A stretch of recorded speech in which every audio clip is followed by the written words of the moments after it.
Topic का नाम है ट्रांसफार्मर न्यूमेरिकल। तो ये फार्मूला मैं पहले बता चुका हूँ। IP क्या है, प्राइमरी करंट का जो करंट है। IS क्या है, सेकेंडरी करंट का जो करंट है। VS क्या है, जो वोल्टेज है सेकेंडरी में। VP क्या है, वोल्टेज जो प्राइमरी में। NS क्या है, जो नंबर ऑफ टर्न्स है सेकेंडरी में। NP क्या है, नंबर ऑफ टर्न्स जो प्राइमरी में। ठीक है, एग्जाम्पल एक्सरसाइज का 7.23 क्वेश्चन है, पेज नंबर 268 पे दिया हुआ है। ठीक है, ये क्वेश्चन हमें करना है सॉल्व। ठीक, तो कह रहा है, क्वेश्चन मैं नहीं पढ़ूंगा, बुक सबके पास है। ठीक है, क्वेश्चन मन में पढ़ लो एक बार, मैं एक्सप्लेन करता हूँ कि क्वेश्चन में करना क्या है। तो कह रहा है, अब power transmission lines feed input power दी हुई है। ठीक है, यानी कि प्राइमरी वोल्टेज दी हुई है।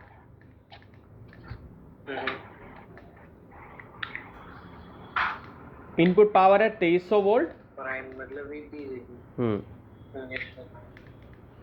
इनपुट दे रखी है भाई, तो ये हमारा इतना इनपुट है 2300, इसको हम VP से रिप्रेजेंट करेंगे।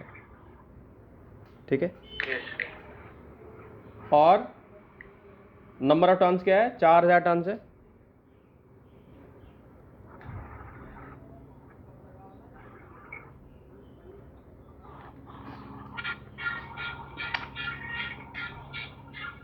ठीक है, नंबर ऑफ प्राइमरी टर्न्स जो है हमें दे रखी है। Step down transformer primary winding यानी NP हमें दिया है। लैंग्वेज की ओर खास ध्यान देना है। तो कह रहा है what should be the number of turns in the secondary. NS निकालना है और वो दे रखा है इसमें। तो get the output power at, sir ये तो आउटपुट पावर क्या है, यानी कि सेकेंडरी वोल्टेज की बात कर रहा है ये। आउटपुट पावर क्या हो गई, यस सर, सेकेंडरी वोल्टेज ये है 200 दी। तो बहुत ही आसान क्वेश्चन है, सीधा इसमें आपको वैल्यू लगानी है। फॉर्मूला आपके पास है, अभी देखो ये ऊपर बताया VS/VP, NS/NP बताया हुआ है। प्राइमरी वोल्टेज जो है, ये इनपुट पावर भी बोल सकते हैं, इसको इनपुट भी बोल सकते हैं हम। ठीक है, और इसको हम क्या बोलते हैं, आउटपुट। ठीक है, तो ये हो जाएगा 230।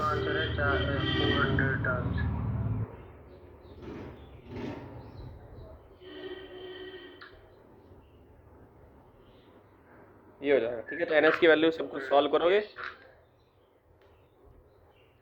400 टर्न्स आ गया। ये 400 आंसर आ जाएगा। ठीक है, फटाफट लिख लो इसको। पहले क्वेश्चन को समझते हैं।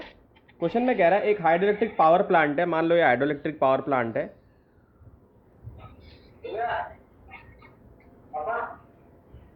ठीक है, तो इस पे जो वाटर प्रेशर हेड है, यानी पानी का जो बहाव है, मान लो जो पानी का बहाव है, ठीक है, वो 300 मीटर पे ऊपर रख रखा है इसको। यानी हाइट आपको दी हुई है कितनी, 300 मीटर दी हुई है।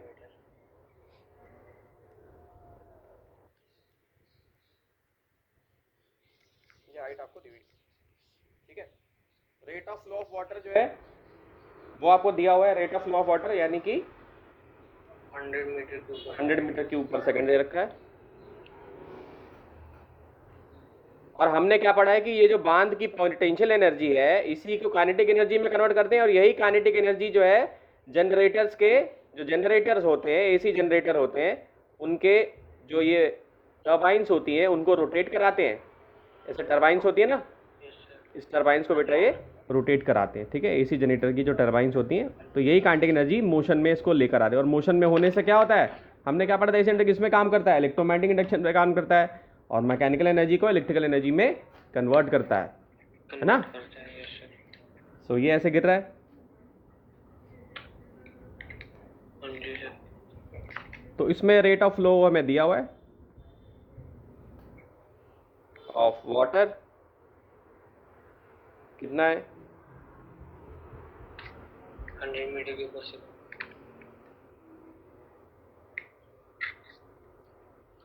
और इसमें कह रहा है टरबाइन के जो जनरेटर है उसकी एफिशिएंसी हमें दी है। ये एफिशिएंसी है 60%।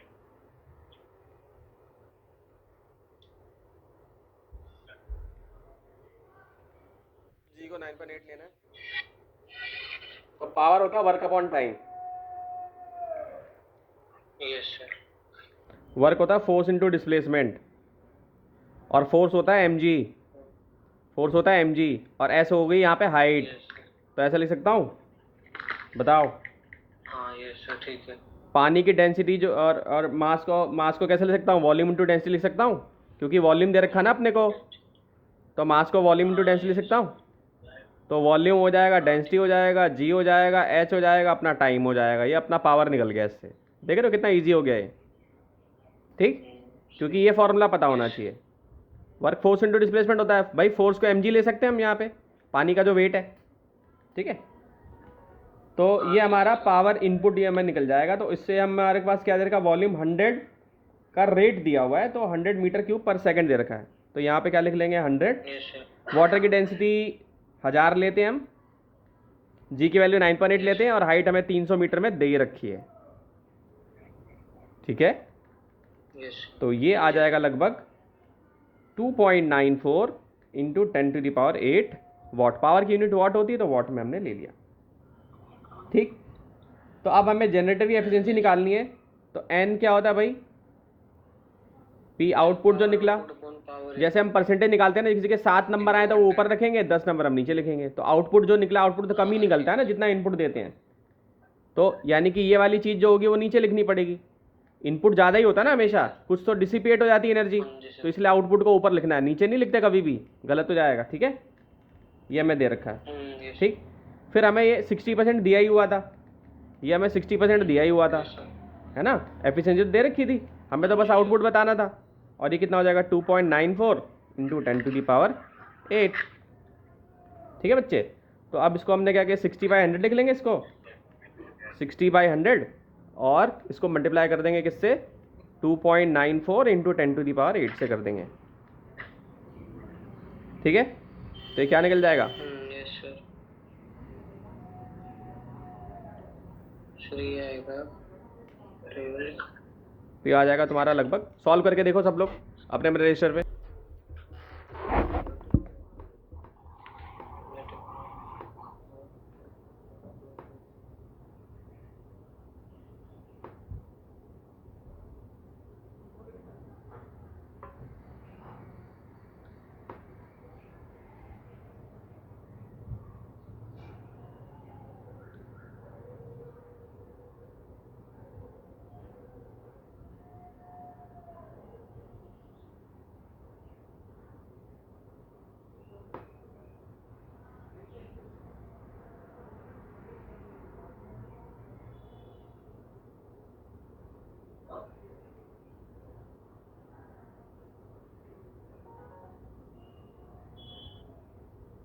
डाउन।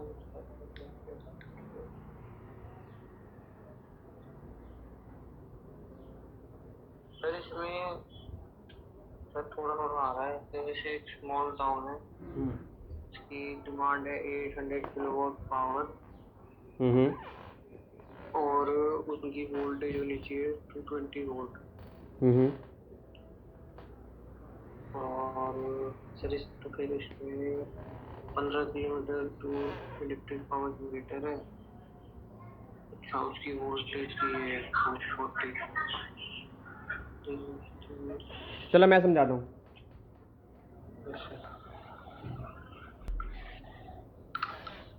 करो जल्दी सॉल्व करो।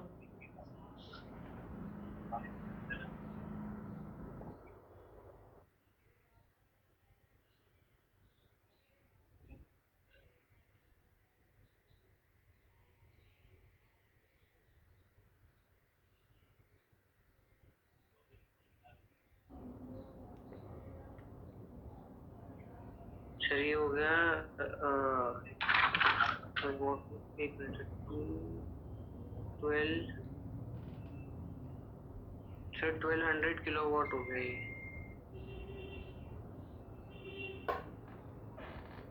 कितना हो गया, नहीं 1200 किलोवाट होगा ये आएगा पावर लॉस, 1200 किलोवाट है।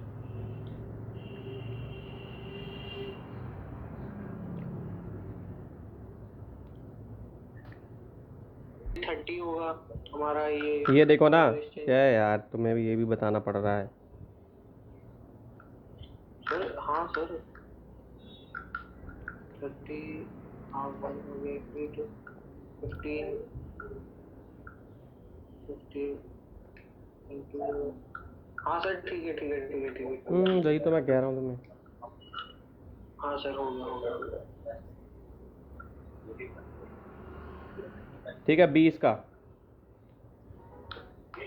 yes, sir.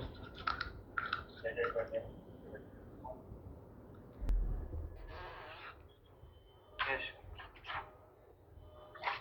लास्ट पे आ जाओ। लास्ट वाले में तो सेम एक्सरसाइज तो इस क्वेश्चन में जो एनसीईआरटी का लास्ट क्वेश्चन है 7.26 पेज नंबर है ये 268। 368।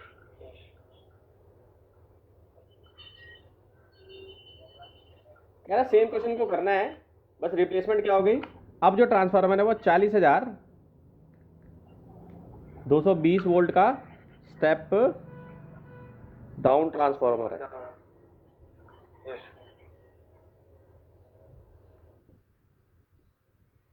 कह रहा है कि neglect as well leakage loss through this may not be a good assumption any longer because of the very high voltage transmission and explain why high voltage transmission is preferred। कह रहा है कि क्यों हाई वोल्टेज ट्रांसमिशन प्रिफर्ड है।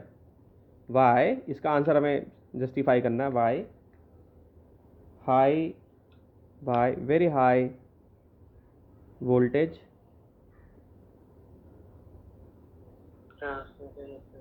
yes sir एक चीज पूछनी क्या चीज थी। पूछो। सबसे पहली चीज हमें क्या दे रखी है, वीपी दे रखा है। रेंज बदल दी इसमें वीएस और वीपी। तो ये वीपी हो गया तुम्हारा, वीपी दे रखा है। तो हम पहले देखेंगे कि कितना आ रहा है प्राइमरी में करंट। तो वीपी आईपी इक्वल टू क्या हो जाएगा, पावर हो जाएगी। ठीक है पावर ठीक है, पावर और वीपी आईपी। तो वीपी कितना है, 40,000 है भाई। ये प्राइमरी वीपी होता है ना, ये वीपी होता है ना। तो 40,000 दिया हुआ हमें। आईपी हमें पता नहीं, आईपी हम निकालेंगे यहाँ से।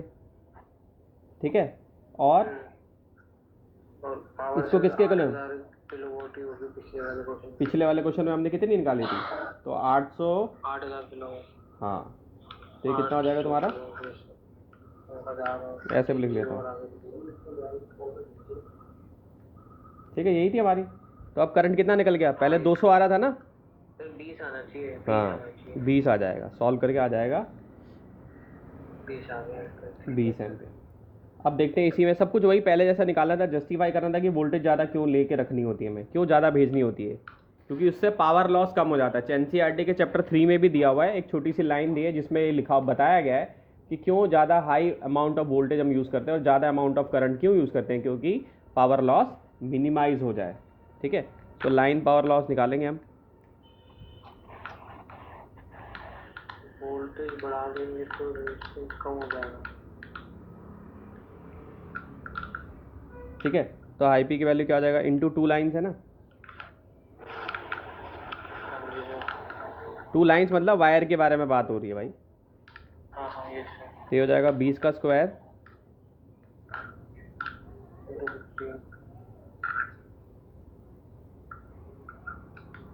6,000 वॉट आ जाएगा।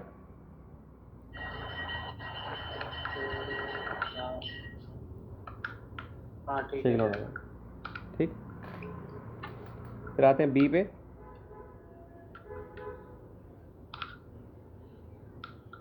सर वैसे मैं सोच रहा था सर जो फॉर्मूला हो,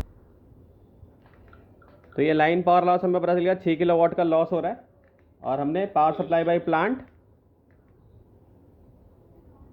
लीकेज निगलेक्ट करनी है।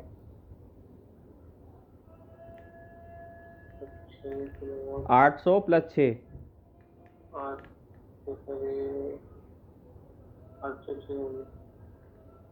ठीक है 806 किलोवाट हो गया भाई। ठीक है। ज़्यादा ही भेजते हैं ना तभी तो उतना पहुंचेगा। So voltage drop on line, ठीक है सर।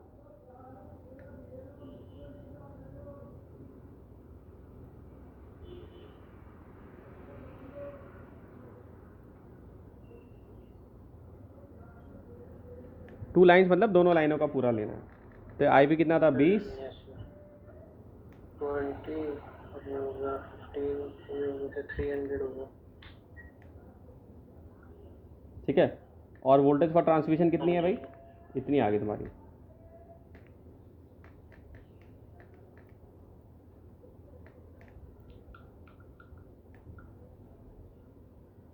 अरे 40,000। 40,000 से 300। तो इतनी ज़्यादा अगर हम भेजेंगे तो उतनी पहुंचेगी। तो यानी प्लांट पे कितना होना चाहिए स्टेप अप ट्रांसफार्मर, यानी जहाँ ये जो प्लांट बना हुआ है यहाँ पर भी एक स्टेप अप ट्रांसफार्मर लगाना पड़ेगा, यहाँ पे लगाना पड़ेगा, है ना भाई, ताकि वोल्टेज बढ़ा दे, वोल्टेज प्रोड्यूस करके वोल्टेज को बढ़ा देंगे हम। तो ठीक है। स्टेप अप ट्रांसफार्मर होगा तुम्हारा 40,300 to 300 needed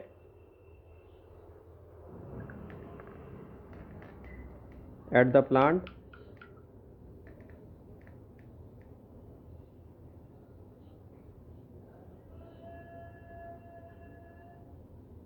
तीन सौ वोल्ट। कितना आ जाएगा, ये चाहिए हमें, ठीक है।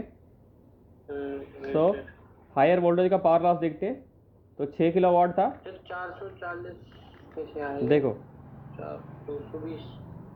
नहीं 440 वाला ही तो 220 में पहुंचेगा ना।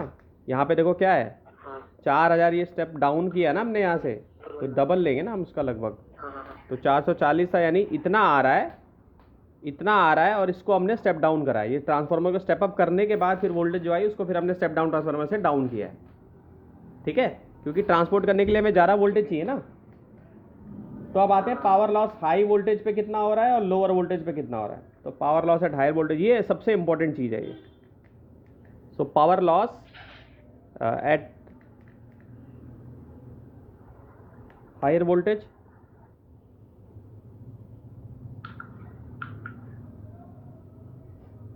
तो कितना होगा 6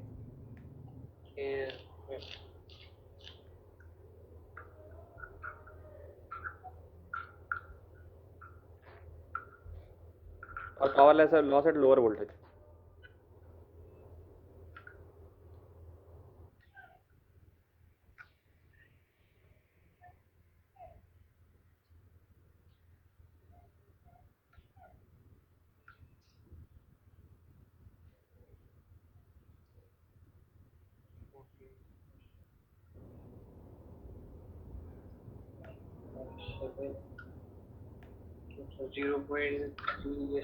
देख रहे हो 6 वेट जो वाट पे गई तो इतना power loss at higher voltage पे, ठीक है, 6 किलो वाट पे, और एक बार 600 वाट पे जो गई, ठीक है। तो ये 800 लिया एक बार हमने, एक बार 1400 लिया, ठीक है, समझ गए। 800 1400 क्यों लिया है, प्लांट सप्लाई कितनी है 1400, पिछले वाले क्वेश्चन में 1400 किलोवाट निकाला था ना, 1400 पिछले साल। Yes sir. ठीक है, 1400 पिछले वाले में निकाला था ना, ये देखो हाँ यस सर यस। ये प्लांट से क्रिएट हो रहा है जो इतनी वोल्टेज आ रही है, ठीक है, लॉस का हमने एज्यूम नहीं किया है, तो ये हमारी होगी, ठीक है। So hence the power loss is minimum with high voltage. Yes.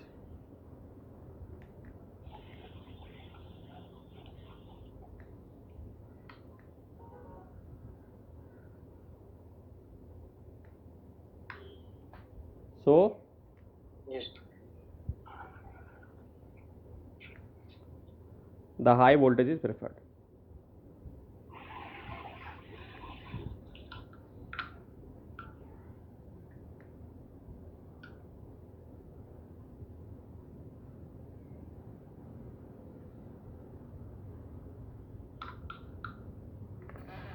Clear है, इसको लिख लो बेटा, आ गया वो तुम्हें।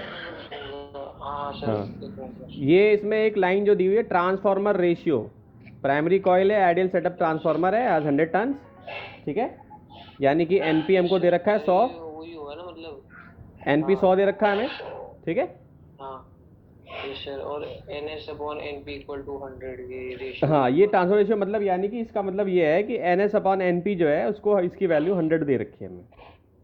तो सेकेंडरी में कितना टर्न्स होगा भाई, 100 भी जाएंगे इसमें भी, इसमें भी 100 जाएंगे, है ना, ठीक। नंबर ऑफ टर्न तो नहीं सर, सेकेंडरी हो गया ना। नहीं तो 100 रहेंगे और उससे मल्टीप्लाई हो जाएंगे, तो 100 और ये 100 कितना हो जाएंगे? हाँ ये सर 10,000 हो गए। 10,000 हो जाएंगे। कैसे हो गए? क्योंकि हम कैसे लिखेंगे? हाँ जी sir, NS upon NP equal to 100 हो गया, नीचे 100 का मल्टीप्लाई होकर जाके तो 10,000 आ गया। Yes sir. ठीक है, उसके बाद क्या दे रखा है तुम्हें? बी में क्या निकालना है? पावर इक्वल टू EI भी होता है, VI भी होता है ना? Yes sir. सर अब हाँ सर करंट निकालना है। पावर है ना, पावर तो IP निकालनी है। Yes sir. पावर कितनी आ गई हमारी? IP निकल पावर जाएगा। कितनी दे रखी है? पावर सर है 1100। 1100 वाट दे रखी है ना ये। हाँ यस सर। तो और अपॉन में ये 220 सर, ये हो गया 5 एम्पियर आ जाएगा। 1/20। ये बोर्ड का आया हुआ क्वेश्चन है बच्चों, 2016 में आया हुआ है, इसी पैटर्न पे आता है बार बार क्वेश्चन जो है। वोल्टेज निकालना है सेकेंडरी में, कैसे निकालोगे? ये पता है सबको? Sir voltage VS upon VP। Secondary निकाल सर। हाँ मैंने निकाल ली सर, ये 2.2 आसान है बिल्कुल। NS upon NP equal to तो सब कुछ दे रखा है। NS अपॉन NP तुम लोग को पता है 100 है ये, और VP कितनी है? 220 है, तो हो जाएगी 22,000 वोल्ट।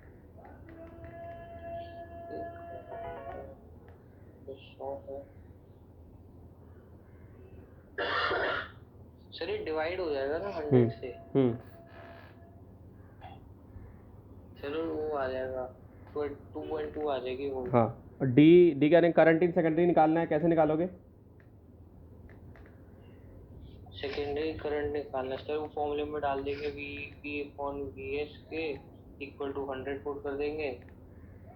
और सर हमने IP तो निकाल ली है। जितनी इनपुट पावर होगी उतनी आउटपुट ही पावर होगी, जितनी इनपुट पावर होगी उतनी आउटपुट ही होगी। वोल्टेज सेकेंडरी कितनी है? वोल्टेज अभी निकाला ना हमने 2.2। ये। हाँ ये सर अभी निकाला। ये सर होगा 222000। हाँ ये सर ये हो गया, एक कट गया, 1/20 है। ई पावर कह रहा है कि ई में क्या बताना है? पावर इन सेकेंडरी सेम ही होगी, 1100 वाट ही होगी, 1100 वाट ही होगी। जितनी स्टार्टिंग में थी उतनी एंड में होगी। हम ये मानेंगे कुछ लॉस हुआ नहीं है, ठीक है? तो इसको लिख लो। तो लॉस को निगलेक्ट करना है। ठीक है। हाँ सर ये तो कर लिया सारा फॉर्म।